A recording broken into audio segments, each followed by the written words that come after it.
Let me start with a question.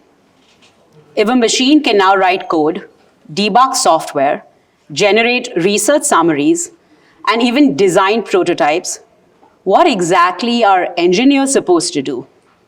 Recently, a student walked into my office. Let's just call her Roshni. She was studying at one of India's most competitive institutes. I'm not going to share the name, but looking around this room, I suspect many of you might recognize it. Her profile was extraordinary.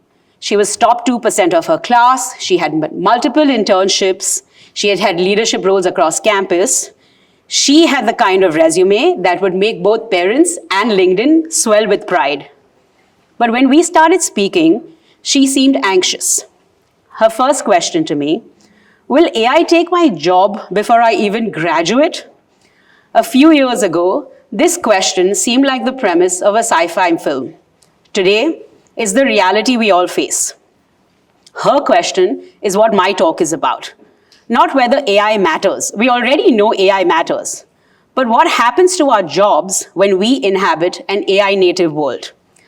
Let's first dig deeper and understand 3 key shifts that we are all experiencing.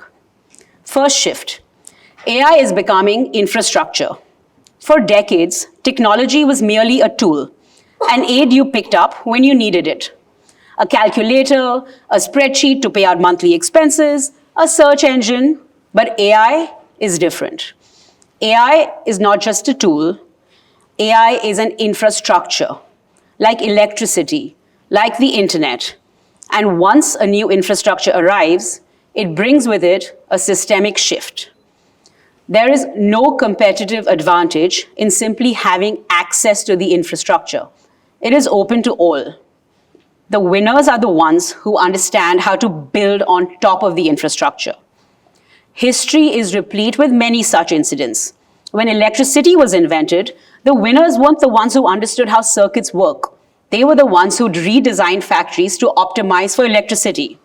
When the internet arrived, the winners weren't the people who laid out the cables. They were the ones who built Google, Amazon, and all the new digital ecosystems we all use. The same transformation is happening with AI. This leads to our very first important key takeaway.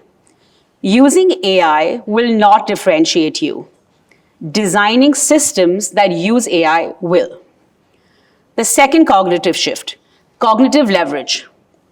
According to research from McKinsey and Company, generative AI can automate up to 60 to 70% of workforce tasks. This is a well-known fact that we all know about. Sounds a bit scary, but here's the interesting part. AI introduces a new kind of leverage. Let's call it cognitive leverage. When routine work becomes automated, the scarce resource shifts. The scarce resource now becomes judgment. Not how fast can you code, but what should we build? Not can you write this algorithm, but how should we design this system? For engineers, this is a profound shift. Historically, engineering education rewarded technical accuracy, but the AI era is rewarding technical judgment. And judgment is not something you can outsource to a machine. I am not suggesting that math, physics, and coding are not important. In fact, I believe you need even more mastery on your core subjects. However, you should know that this mastery is not going to be enough. You need more leverage, the leverage of judgment. Let's talk about the third shift, reduced shelf life of skills. According to the World Economic Forum, 44% of workers' core skills will change every 5 years. Just think about that for a moment. Within 4 or 5 years of you graduating college, your skills will be redundant, which means the traditional education model, learn once and apply forever, is breaking.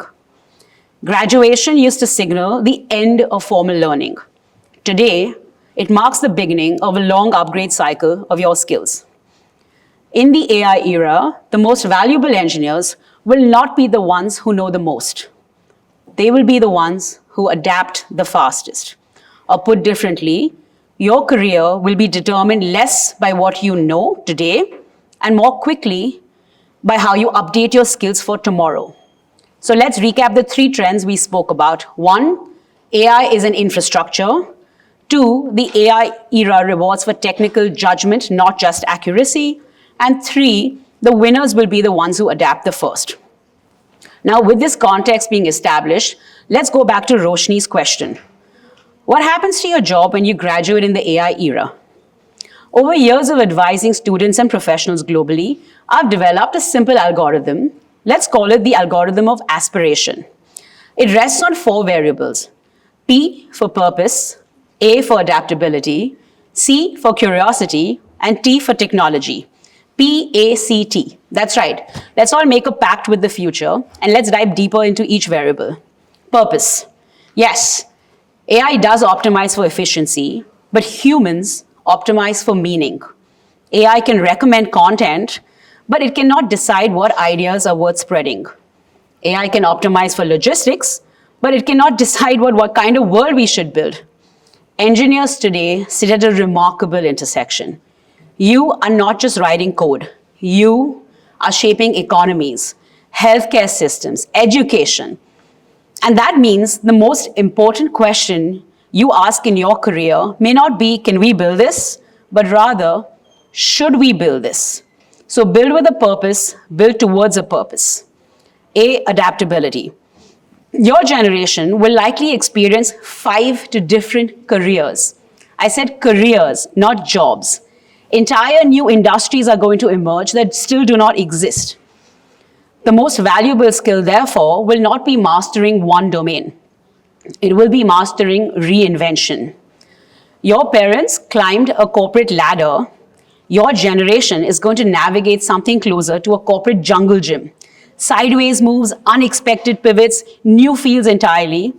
And this, to me, is not instability. I would look at this as optionality. You have the joy and freedom to explore new careers, adapting to each one's nuances and needs. C, curiosity. AI produces answers at an incredible speed, but AI cannot decide which questions matter. The most important breakthroughs in science and technology have always started with unusual questions. Why can't computers understand language? Why do we store all the world's information online? Curiosity has always been the engine of innovation. And in a world full of AI-generated answers, the rarest resource will be a good question. So in the words of Steve Jobs, we should all remain hungry and foolish. T for technology fluency. Needless to say, technology is paramount. 10 years ago, being technical was kind of somewhat optional. Today, it's expected that you're technical. Tomorrow, it will be baseline, which means your advantage will not come simply from writing code. It will come from understanding systems. How technologies interact. How do incentives shape platforms? How do algorithms shape societies? Because engineers today are not just writing software. You are designing the infrastructure that the rest of humanity will rely on. So let's return to Roshni's question. Will AI take my job before I even get one? I would like to share with all of you what I told her. Your goal is not to compete with AI. Your goal is to use AI as an ally to build things that were impossible to build before. Because the future belongs to people who are going to combine 3 forces: technology, creativity, and human judgment. And always remember, AI can write your code, but it still cannot feel. AI is devoid of emotion. It is devoid of morality. This is where you come in. Every generation inherits a defining technology. For your grandparents, it was electricity. For many of us, it was the internet and the smartphone era. For your generation, it is artificial intelligence. But here is the extraordinary part. You are not simply the first generation to grow up with AI. You are the generation that will decide how humanity builds with it. So the goal is not to perfectly predict the future. No one can do that. The goal is to prepare to design the future. So as I leave here today, let's all make a pact with ourselves. Anchor your ambition in purpose, stay adaptable, stay curious, and understand the technology deeply. Because the real algorithm of aspiration is not written in code. It is written in the choices you will make about what kind of systems you will build. So in conclusion, my final message to all of you listening is that the most important engineering decision you will ever make is not what product should we launch. It is what future do you wish to help make possible. Thank you.